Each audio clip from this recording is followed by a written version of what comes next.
नमस्ते, आपके साथ मैं हूं जयप्रकाश शर्मा। आप देख रहे हैं यूपी मांगे उत्तर। सामने आ ही गया लिखा हुआ मायावती अखिलेश का जाति दाव, बीजेपी का तनाव। बीजेपी को क्यों तनाव है, इसी मुद्दे पर बात करेंगे। अब तक आपने देखा अखिलेश यादव को सुना, वो जातीय जनगणना की मांग करते रहे, लेकिन अब मायावती भी कूद पड़ी हैं।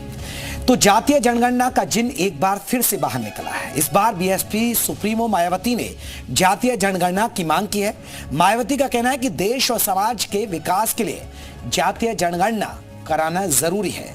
बीएसपी चीफ ने सरकार से इस मामले में जल्दी कदम उठाने की नसीहत भी दी है।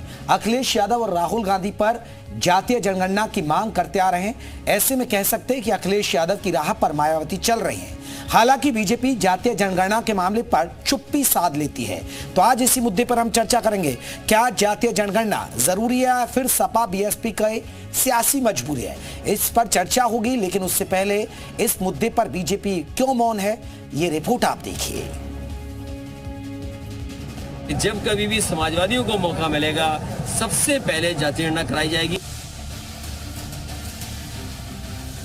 चलो जातीय जनगणना ही सही, किसी मुद्दे पर तो दो विपक्षी दल एक तो हुए।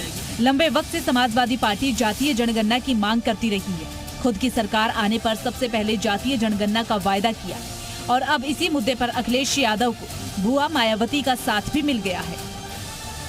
बीएसपी सुप्रीमो मायावती ने कांसीराम जयंती पर पार्टी कार्यकर्ताओं को संदेश दिया। संदेश में मायावती ने जातीय जनगणना जरूरी बताई। कहा कि देश में बहुजन आबादी 80% है, इसीलिए देश समाज को नई दिशा देने के लिए जातीय जनगणना जरूरी है। इसके लिए सरकार को जल्द से जल्द गंभीर कदम उठाने चाहिए। मायावती का ये रुख उनके सियासी दाव पेच में बदलाव के संकेत माने जा रहे हैं। जातीय जनगणना के मुद्दे पर यूपी में सियासी समीकरण भी बदलने के संकेत हो सकते हैं।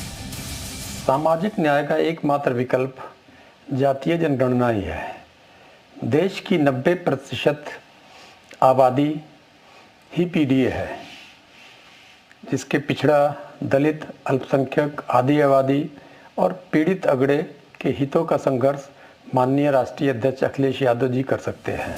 मायावती की ये मांग ऐसे वक्त में आई है जब उसके कोर वोटर उससे छिटक गए। ऐसे ही कयास लगाई जा रही है कि मायावती का ये कदम बीजेपी के लिए चिंता बढ़ा सकता है। देखिए, जिन नेताओं के पास और जिन पार्टियों के पास जनता के बीच जाने के मुद्दे नहीं होते, वो जातिवाद के मुद्दे उठाते हैं, धर्म के मुद्दे उठाते हैं, तमाम बेसिक पैर के मुद्दे उठाते हैं। अखिलेश और मायावती अगर ये काम कर रहे हैं तो इसलिए कि उनके पास जनता के बीच जाने का कोई मुद्दा नहीं। भारतीय जनता पार्टी के पास जनता के बीच जाने के लिए हजारों मुद्दे हैं। अखिलेश के सुर में सुर मिलाकर मायावती ने नया सियासी संदेश देने की कोशिश की है, लेकिन ये संदेश कितना कारगर साबित होता है या फिर कोई नया सियासी समीकरण बनता है, ये तो आने वाला वक्त ही बताएगा। ब्यूरो रिपोर्ट, जी मीडिया। तो चर्चा से पहले आपको बताते हैं आखिर क्यों जातीय जनगणना पर बीजेपी खामोश हो जाती है। बीजेपी को क्या डर है और विपक्ष को इसमें क्या फायदा नजर आता, वो समझना आपको जरूरी है। चलिए चलते हैं। ये आइए भाई, दिखाइए। जातीय बीजेपी को डर क्या है? हिंदू एकता की विचारधारा पर। विपक्ष को जातीय कोर वोट मजबूत हो जाएगा, जो अक्सर काशीराम ने पहली बार मांग उठाई थी, तो कि जातीय जनगणना होगी तो आरक्षण की बात होगी। अगला, हिंदू वोट बैंक पर खतरा, यानी जो एकता की बात करती है, हिंदुओं के वोटों के एकजुट, तो वहीं सामाजिक न्याय के मुद्दे पर जोर होगा। इसमें जातियों को कहीं ना कहीं मुद्दे पर जोर होगा। आरक्षण की मांग को बढ़ावा मिलेगा। पहले आरक्षण को लेकर जो सामान्य जातियां वो सवाल उठाती रही, जो बीजेपी का कोर वोटर माना जाता है। राजनीतिक रणनीति में सुधार होगा। विपक्ष को क्या फायदा, क्योंकि राजनीतिक जो रणनीति है उसमें सुधार हो जाएगा, यानी पिछड़ा जो वर्ग है वो उसके पास आ सकता है। तो ये बिंदु है। अब आज के जो महत्वपूर्ण सवाल है उसको भी दिखा देते हैं, जिसके इर्द गिर्द हमारी चर्चा हो रही है। मायावती का जाति दाव, बीजेपी को तनाव।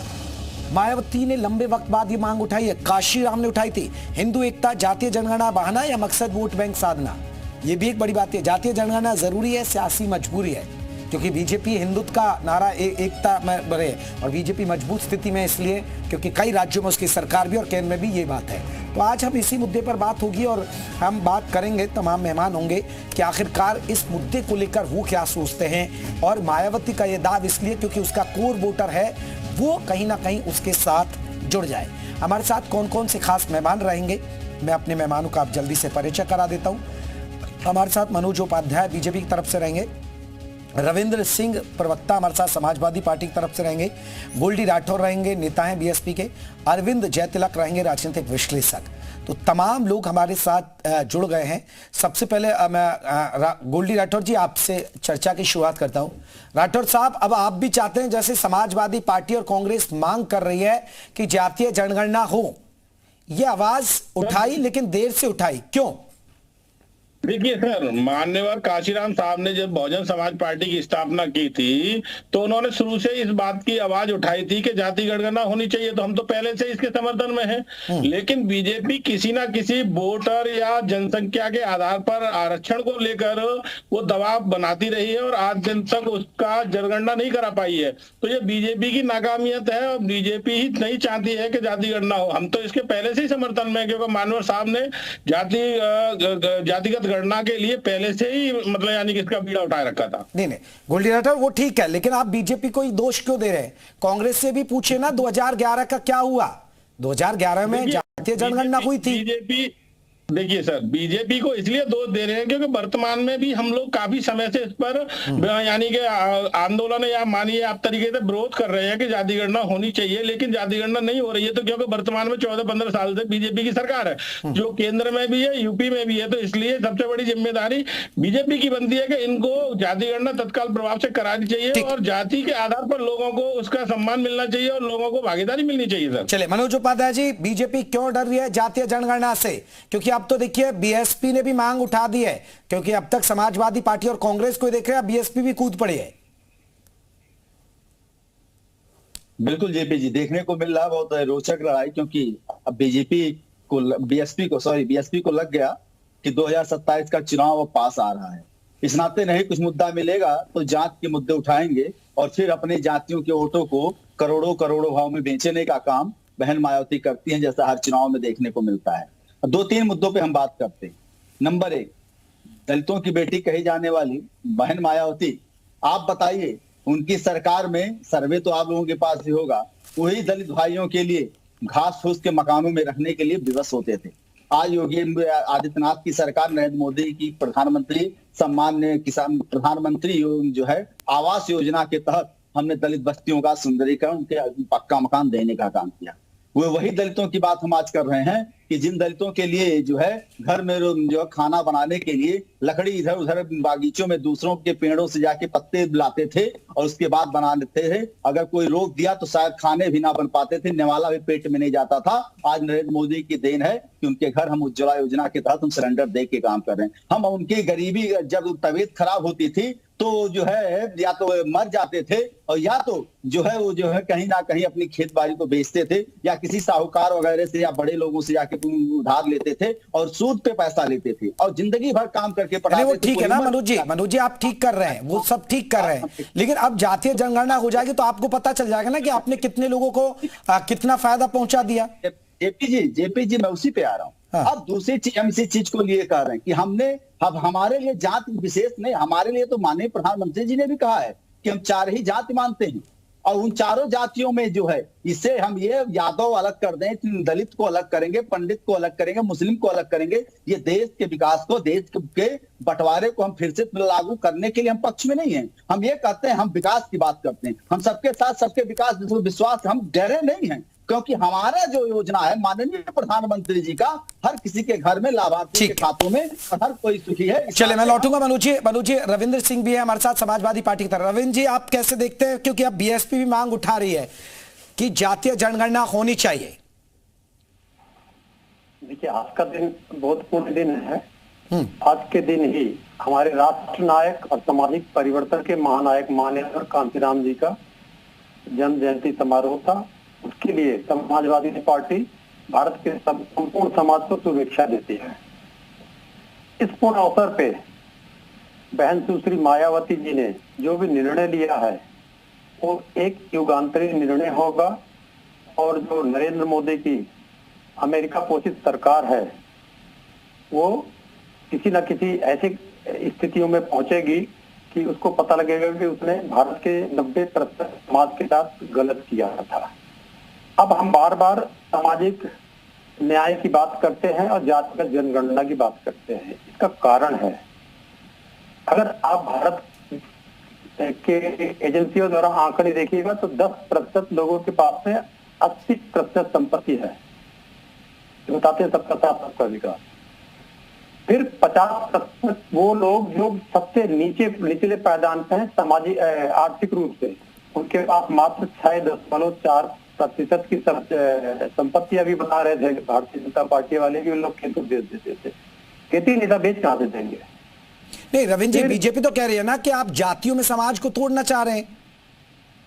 जातियों में समाज को तोड़ने का काम और भारत के प्रजातंत्र को कलंकित करने का काम सर्वप्रथम हमारे प्रधानमंत्री नरेंद्र मोदी ने अपनी जाति को बता के किया। इसी क्रम में नहीं रविंद्र जी ये बताइए, रविंद्र जी 2011 पर मैं जाता हूं।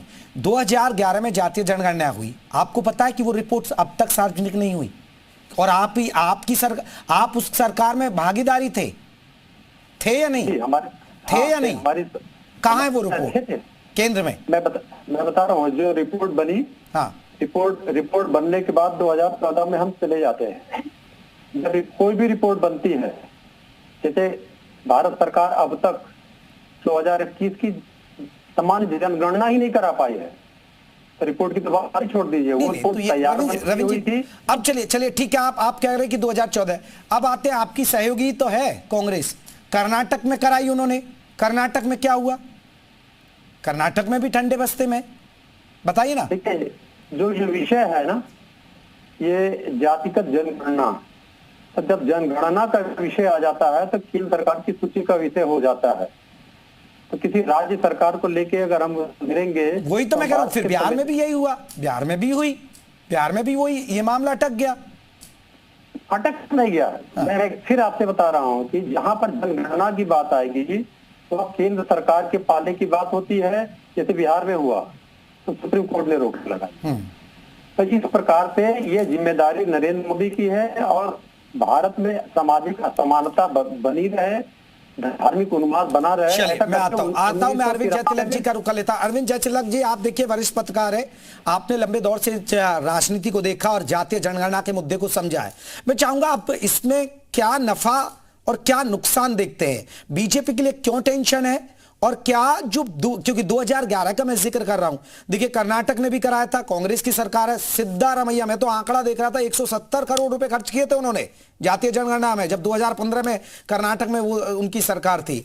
बिहार में भी हुआ, बिहार में भी वो पता नहीं कहां चली गई रिपोर्ट। अब कर्नाटक में भी हो गया। 2011 जो केंद्र ने कराई थी जब यूपीए की गवर्नमेंट थी, उस रिपोर्ट को उजागर नहीं हुआ। ठीक है, एक 2000 शायद वो 23 में होना था, 22 या 23 के आसपास कुछ जातीय 21 में होनी थी शायद, वो कोरोना की वजह से नहीं हो पाई। अब 25 आ लिया और 25 में होनी है, तो वो स्थिति अभी क्लियर नहीं हो रही। तो ये चीजें क्या नफा नुकसान वाली नजर आ रही है आपको? जयप्रकाश जी, देखिए डॉक्टर लोहिया कहा करते थे कि जाति एक ऐसी बीमा है जिसका प्रीमियम चुकाना नहीं पड़ता है। यानी जाति की गोलबंदी के जरिए सत्ता तक आसानी से पहुंचा जा सकता है, और देखा भी गया। आप पूरे केवल हम उत्तर प्रदेश के इतिहास की बात करें तो आप देख लीजिए किस तरह जातियों की गोलबंदी से यह सवाल चूंकि बसपा प्रमुख की तरफ से आज की तारीख में आया है, तो 2007 में आपने देखा कि किस तरह वह जातियों की गोलबंदी के जरिए जो है सत्ता तक पहुंची, और उसका नाम दिया गया सोशल इंजीनियरिंग, और उन्हें पूरा देश जो है सोशल इंजीनियरिंग का जादूगरनी कहा जाने लगा। और 2012 से लेकर अब तक 13 वर्ष तक सत्ता का वनवास काट रही है बहुजन समाज पार्टी। आज उसके पास जो है काडर वोट भी नहीं रहा है। आप देखा कि गैर जाटों पूरी तरह या तो भाजपा के साथ चले गए, सपा के साथ चले गए। 9.कुछ% जो है उसके पास जो आज की तारीख में वोट शेयर है। अब चूंकि उनके पास सेकेंड लाइन भी नहीं है, जितने बड़े उनके साथ नेता थे जो कांसी राम जी के साथ जुड़े हुए, चाहे दद्दू प्रसाद हो, चाहे के चौधरी हो, चाहे नसीमुद्दीन, जो भी रहे, या तो धरती पर नहीं है या तो दूसरी पार्टियों में। उनके भतीजे खुद उनके ऊपर भी जो है उनका विश्वास नहीं रहा। वो कहते हैं ना कि राजनीति भरोसा पैदा नहीं करती, मौका देती है। अब चूंकि उनके पास मौका है, 2027 का चुनाव है, जाति जनगणना, चूंकि पूरा विपक्ष इसको उठा रहा है। आपने सही सवाल उठाया। बिहार में भी जब जाति जनगणना हुई तो क्या भाजपा ने विरोध किया था? क्या नहीं विरोध किया? इस चीज को जानिए कि विधानसभा में खुद भाजपा के नेता समर्थन में थी। बिल्कुल आपने सही कहा, समर्थन में थी। हाँ। और मैं पूरे सच्चाई के साथ कहता हूं कि आप देखिएगा आने वाले दिन में भारतीय जनता पार्टी इसका भी पूरा श्रेय अपने हाथों में ले लेगी, जाति जनगणना का, उसे कोई परहेज नहीं है। क्योंकि आज की तारीख में जो जातियों की अस्मिता का जो एक सियासत होती थी वो वैसी तासीर आज की तारीख में नहीं है। एक वक्त था जब उत्तर प्रदेश को जातियों का खौलता हुआ कुंड माना जाता था, लेकिन आज देखिए भारतीय जनता पार्टी में नहीं, लेकिन अरविंद जयतिलक जी खुलकर नहीं बोलती है बीजेपी। वो ठीक है, आपने बिहार का उदाहरण दिया, वो समर्थन किया था और बिहार, लेकिन वो ठीक है, अब कोर्ट में मामला अटक गया कि ये केंद्र करेगी, लेकिन खुलकर समर्थन किया, लेकिन खुलकर बोला नहीं जाता है बीजेपी की तरफ से। ये क्यों? बिल्कुल, देखिए दरअसल ये भारतीय जनता पार्टी का अपना एक हिंदुत्व का एजेंडा है। वो कतई नहीं चाहती है कि जो है भारत का जो हिंदू समाज है वो जातियों में वितरित हो, बट जाए या वह जो है इस तरह से टूट जाए जिससे जो है अन्यत्र को फायदा मिले। एक कारण तो इसका अपना यह है, तो उसका जो एक अपना जो राजनीतिक दर्शन है वो पूरी तरह से स्पष्ट है। लेकिन अगर राजनीतिक तौर पर जब लाभ हानि का मसला जब उसके सामने आएगा कि आगे कुआं है पीछे खाई है, तो उसमें कहा भी जाता है किनारा कहीं नहीं होता है, तो उसमें जोखिम लेना ही पड़ता है। तो मुझे लगता है कि भारतीय जनता पार्टी इसको जोखिम लेने से तनिक भी जो है हिचकेगी नहीं। दूसरी महत्वपूर्ण बात यह है कि आप देखिए जैसे कि ये लोग जातियों के ऊपर जिस तरह से केंद्रित हो रहे हैं, उत्तर प्रदेश के विधानसभा में 86 जो है सुरक्षित सीटें हैं, उसमें एक भी बहुजन समाज पार्टी के पास नहीं है। 65 सीटें भारतीय जनता पार्टी के पास है, 15-16 समाजवादी पार्टी के पास है। आप जाति स्तर पर भी देख लीजिए, कोई ऐसी जाति नहीं है जिसमें अन्य दूसरी पार्टियों की अपेक्षा भारतीय जनता पार्टी के उस जाति के ज्यादा विधायक ना हो, सांसद ना हो। चले मैं लौटता हूं गोल्डी राठौर साहब, मैं एक से आप लोग जाति की बात कर रहे हैं, आप ये बात क्यों नहीं करते हैं कि गरीबों का आकलन होना चाहिए, कितने लोग देश में गरीब हैं उनको सुविधाएं मिल जाए, फिर क्योंकि आरक्षण की बात है उन्हें आरक्षण मिल जाए। आगे तो यही होगा कि आप जाति कास्ट करिए काउंट और उसके बाद फिर उनको आरक्षण दीजिए, यही तो मांग है ना। समाज पार्टी का देखिए सर, बहुजन समाज पार्टी का हमेशा से नारा रहा कि जिसकी जितनी हिस्सेदारी उसकी इतनी भागीदारी। तो बहुजन समाज पार्टी उस पैटर्न पे चलती है कि जो लोग जातिगत है, जिनको वाकई में पिछड़े रहे हैं, जिनको सम्मान नहीं मिला है, अगर उनको राजनीतिक तरीके से उनका अगर जातिगत आंकड़े किए जाते हैं और उनको सम्मान मिलता है इन पार्टियों द्वारा, उनके भी मंत्री उनके भी पदों पर जाते हैं, तो उनको अपने आप जो गरीबी से नीचे वाले लोग हैं उनका सुधार होगा, वो जरूर आगे बढ़ेंगे। लेकिन ऐसा भारतीय जनता पार्टी यूं नहीं चाहती है, क्योंकि वो हिंदू मुस्लिम के पैटर्न को चलाते हुए इस जातिगत जो काउंटिंग है उसको इसलिए नहीं करना चाहती क्योंकि उनका जो हिंदू मुस्लिम वाला पैटर्न है वो समाप्त हो जाएगा और इस पर जो लोगों की जो बहुतायत है वो निकलकर जातियों में आने लगेगी, तो जिससे कि इन लोगों का अपना जो एजेंडा है वो समाप्त हो जाएगा। मनोज जी ये जवाब दीजिए, क्योंकि आपका एजेंडा है और इसलिए गोल्डी राठौर जी कह रहे हैं कि आपका एजेंडा जो सेट है ना हिंदुत्व के मुद्दा, तभी आप एक रहोगे, नेक रहोगे, सेफ रहोगे, बटेंगे तो कटेंगे, ऐसे मुद्दे को कहीं ना कहीं आप इसीलिए आप नहीं चाहते कि जातियों में बात हो, जातियों में बात होगी तो फिर आपके लिए वोट बैंक के लिए नुकसान। जी बिल्कुल। हमको 2017 और 2014 का एक नारा याद आता है, जब गठबंधन में कांग्रेस बसपा आई थी, सपा बसपा कांग्रेस आई, ये तीनों मौसेरे भाई, तब भी इन्होंने अपनी जातियों को ला के देख लिया था, फिर भी भारतीय जनता पार्टी के साथ जनता का आशीर्वाद, जनता का प्यार स्नेह बना रहा।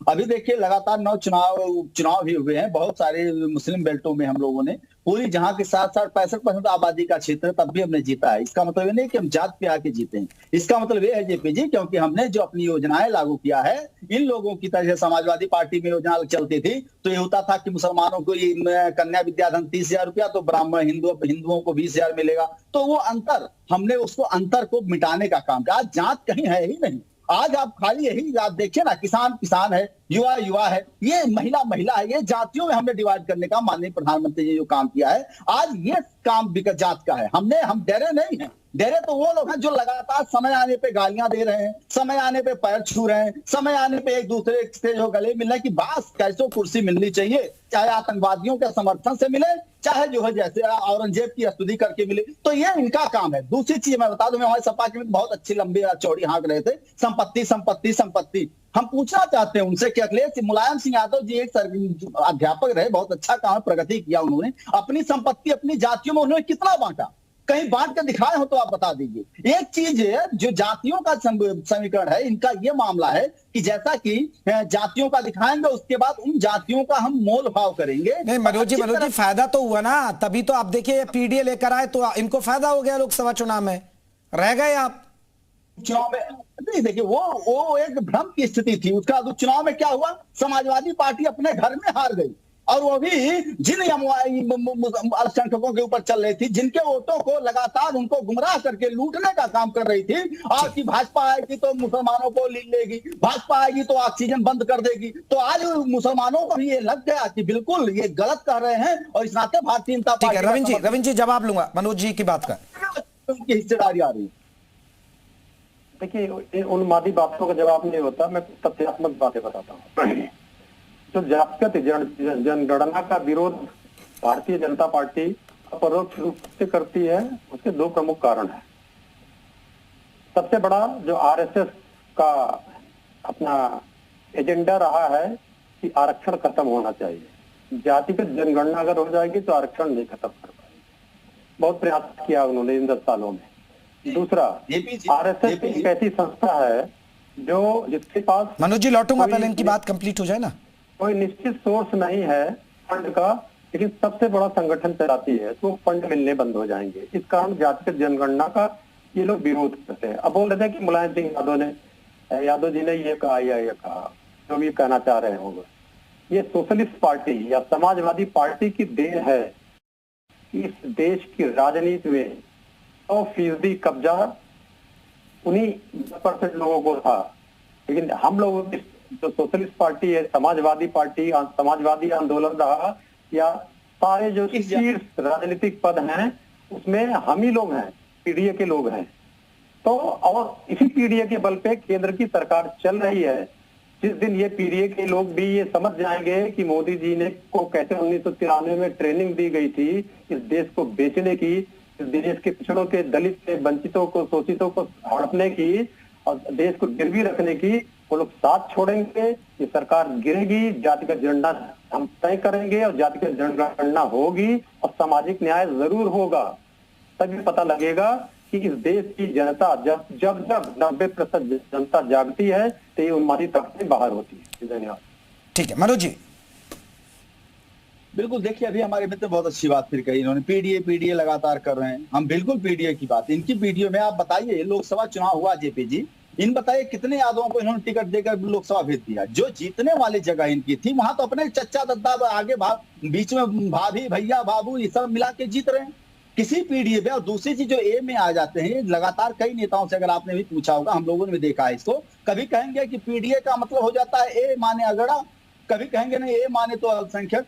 कंफ्यूजन की स्थिति इनके है, जो कि ये परिवार वाली जो डेवलपमेंट अथॉरिटी के तहत ये काम कर रहे हैं, कहीं ना कहीं इस बात को आप देखिए लगातार लग रहा है। और दूसरी चीज, जितनी बातें हमने कहा है, अपने मित्र को मैं चैलेंज देता हूं आज आपके चैनल के माध्यम से, कि अगर मेरी बात बिना साक्ष्य के हो, बिना तथ्य के हो, ये जो बोल रहे हैं उस पर मैं कभी वो कर दूंगा। बिना तथ्य के बात कर, अपने मन से बोल रहे हैं। एक बात अगर तो बिना तथ्य के हमको आज बता दें आपके चैनल के माध्यम से, हमने जितना कहा, चाहे उनकी संपत्ति को लेकर हमने कहा, चाहे उन्होंने अपने विकास की बात को कहा, चाहे मैंने जितना भी नारा इनका लगा है, ये सारी की सारी फेक है। इस नाते जनता इनको लगातार जवाब दे रही है। 2014 के बाद देखिए लगातार इन लोगों का, अगर आप एक कभी मिलते हैं, कभी जुलते हैं, कभी गाली देते हैं, कभी गलौज करते हैं, फिर भी जनता इनके साथ खड़ी नहीं होती है। इसी नाते क्योंकि जनता जान रही है कि ये आतंकवादियों का मुकदमा वापस लेने वाले हैं। ये वो लोग हैं जो संभल में दंगा होता है और 16 लोगों के खिलाफ FIR दर्ज होता है, उसमें से 8 के खिलाफ। वो ठीक है ना मनोज जी, जब आपको लग रहा है विपक्ष मांग कर रहा है, केंद्र में आपकी सरकार है,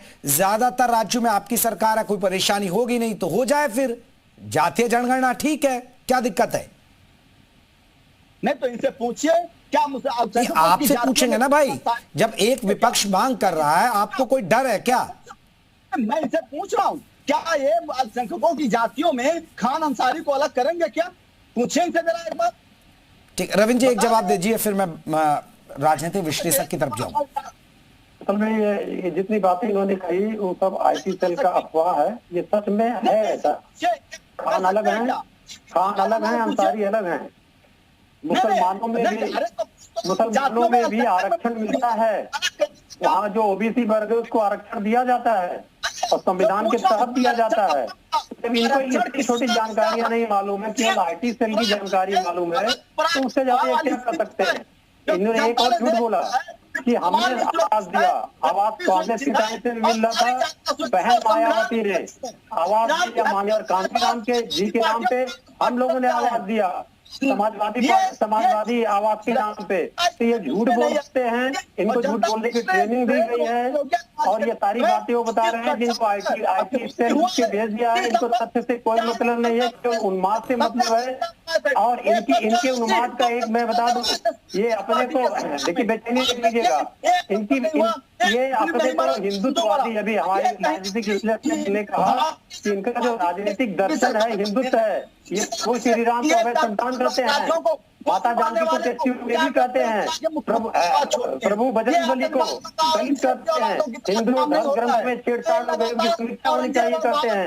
ये दोहरे चरित्र के हैं, झूठे हैं, इनको देश की जनता से कोई मतलब नहीं है। देश की जनता को गिरवी रखना है और नरेंद्र मोदी इस मामले में काफी हद तक सफल है। धन्यवाद। अगर हिम्मत हो बता के देखें, नहीं बोल सकते क्योंकि इनका वोट इनके बीच में आ रहा। अल्पसंख्यकों की जातियों को अल्पसंख्यक कहेंगे और बाकी की जातियों को अलग हो ही नहीं सकता। चलिए अरविंद जयतिलक जी, आपको लग रहा है कि क्या बीजेपी कराएगी जातीय जनगणना, या आपको लग रहा है कि नहीं बीजेपी के लिए खतरा है? क्योंकि जातियों में अगर बात बटेगी तो फिर कहीं ना कहीं फिर आरक्षण की बात आएगी, तो हर दल अपने हिसाब से, और खासकर क्षेत्रीय दल इसका फायदा उठाता है। और अब मायावती को भी समझ में आ गया है कि जिस तरह उनका कोर वोटर है वो पूरी तरह से छिटक चुका है। अगर वो जातीय जनगणना के मुद्दे को धार देंगी, फिर उसके बाद आरक्षण की बात करेंगी, तभी उनके साथ उनका कैडर वोट जुट पाएगा। मैं जितना समझा हूं कि जातियां जो है हमेशा जीत की गारंटी साबित नहीं होती है। जो लोग केवल जातियों के आधार पर जो है चुनाव को जो है उस नजरिए से देखते हैं, उन्हें कई बार गच्चा भी खाना पड़ा है। 2004 में आदरणीय मुलायम सिंह जी उत्तर प्रदेश के मुख्यमंत्री थे और लोकसभा का चुनाव हुआ, तो उन्होंने आजमगढ़ में, आपके फैजाबाद में, चंदौली में, खलीलाबाद में, मछली शहर में ये यादव खड़ा की और बसपा भी वहीं पे यादव खड़ा कर दी। अब आजमगढ़ में रमाकांत, आप मछली शहर में उमाकांत यादव, चंदौली में कैलाश चंद को, भालचंद को खलीलाबाद में, मित्र सेन को आपके फैजाबाद में, सभी बसपा के यादव जीत गए और सपा के यादव हार गए। मुलायम सिंह जबकि उस समय मुख्यमंत्री थे, तो ये वहम में नहीं रहना चाहिए कि जो है हम जिस जाति को लेकर के चल रहे हैं उसी के आधार पर सत्ता की बैतरणी को पार कर लगे। पहली चीज। दूसरी चीज, 2014 के बाद जो है भारत का मिजाज जो है जातियों को लेकर के बदला है। जातियां जो है अपने अपने जो है एक दायरे में कहीं ना कहीं जो अपनी अस्मिता को लेकर के चुनाव के मैदान में जिस तरह से डिमांड कर रही है कि हमारे प्रतिनिधि हो, अब उस तरह से पीडीए का जो स्वरूप ये बना करके चल रहे हैं वो होना बहुत मुश्किल है। कारण क्या है कि जो पीडीए का जो समाज है, जो जातियां उसमें है, केवल 2-3 जातियों को छोड़ दीजिए तो बाकी किसी जाति को आज तक से कोई लाभ नहीं मिला।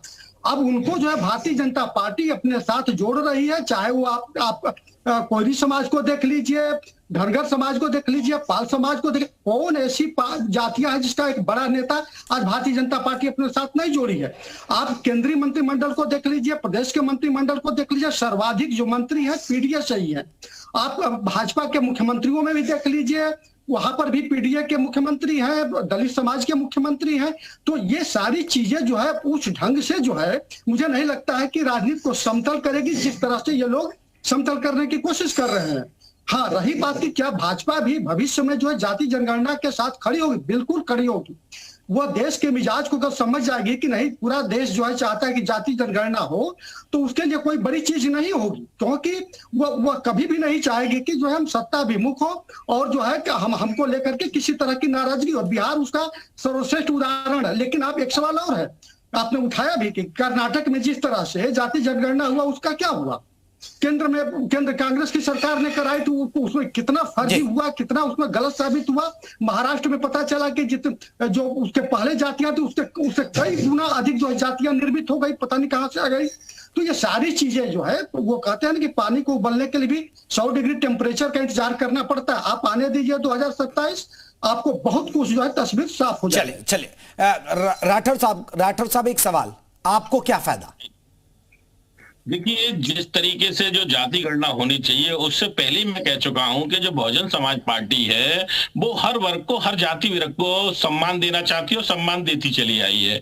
जैसे कि मेरे काबिल दोस्त ने अभी बताया कि भारतीय जनता पार्टी में देखिए किस तरह के मंत्री है, जितने भी मंत्री हैं अलग अलग जातियों के, उसमें जितने 65 आपने बताया कि 65 जो प्रतिनिधि चुनकर गए हैं उनमें से मजाल नहीं है कि कोई भी दलित, शोषित और वंचित लोगों की बात को सांसद में रख सके। उनमें से कोई भी जो भी है, जो स्पीच उनको लिख के दे दी जाती है उसी के अकॉर्डिंग इर्द गिर्द घूमते रहते हैं। बहुजन समाज पार्टी एक ऐसी पार्टी है जिसका जो व्यक्ति चुनकर जाता है वो धड़ल्ले से अपनी बात रखता है, अपने समाज की बात रखता है और उस बात को वहां पर मनवाने के लिए अपनी बात को तत्पर रहता है। अरे सर, वही तो है, आपकी पार्टी तो दलितों की पार्टी मानी जाती है। आपके साथ कहां है सर, आपकी क्या स्थिति? आप देखिए ना लोकसभा ना विधानसभा। देखिए मैं बताऊं, आपकी लोकसभा विधानसभा में जब भी हमारी पार्टी आपसे बढ़िया तो समाजवादी पार्टी है, जिनको आप दलित विरोधी कहा करते थे, जिन्होंने आपकी सरकार के नाम बदल दिए, कॉलेजों के नाम बदल दिए, जिलों के नाम बदल दिए। बदले नहीं बदले इन्होंने? देखिए, जो सपा है और जो भारतीय जनता पार्टी, कांग्रेस है, ये सब एक ही मिले जुले लोग हैं। पीडीएफ बनाई इसीलिए है कि खाली शोषित, वंचित, पीड़ित लोगों को जो बहुजन समाज पार्टी के साथ थे उनको गुमराह करके अपने साथ लिया जा सके। बहुजन समाज आखिरी कमेंट जल्दी से सुनिए सर, सबसे बड़ा अगर देश में खतरा है तो बहुजन समाज पार्टी से है, क्योंकि बहुजन समाज पार्टी से जो लोग जुड़े हुए, जिन्होंने जो अभी कोर वोट की बात कही आपने कि 9.5% पौने 10% वोट रह गया, उसमें भी इन लोगों ने आरक्षण के मुद्दे को बनाकर वोट को ठगने का काम किया, लोगों को गुमराह करने का काम किया। बहुजन समाज पार्टी का वोट पुनः उनके पास दोबारा आ गया। आने वाले समय 2027 में आप चुनाव को देखेंगे तो आपको पता चलेगा कि बहुजन समाज पार्टी फिर वही एक यानी कि चमत्कार करके दिखाएगी जो पहले किया है। 2007 में जैसे बहुमत की सरकार बनी, पूर्ण बहुमत, उसी तरीके 2027 में भी आपको देखने को मिलेगा। बहुजन समाज पार्टी का वोट कभी छिटकता नहीं, कभी जाता नहीं, लेकिन गुमराह करने पर देखिए गुमराह किया गया पीडीए द्वारा तो उसमें कुछ परसेंट फर्क पड़ा, लेकिन वो पुनः उनको हकीकत सामने आई तो पुनः बहुजन समाज पार्टी से जुड़ गया है। चलिए, अब देखिए, अब जाति जाति की बात हो रही है और ये राजनीति बिना जात, कास्ट, बिना मजहब के अधूरी रहती है और ये कभी खत्म होगी नहीं। बहुत बहुत शुक्रिया आप सभी मेहमानों का। यूपी मांगे उत्तर में बस इतना ही।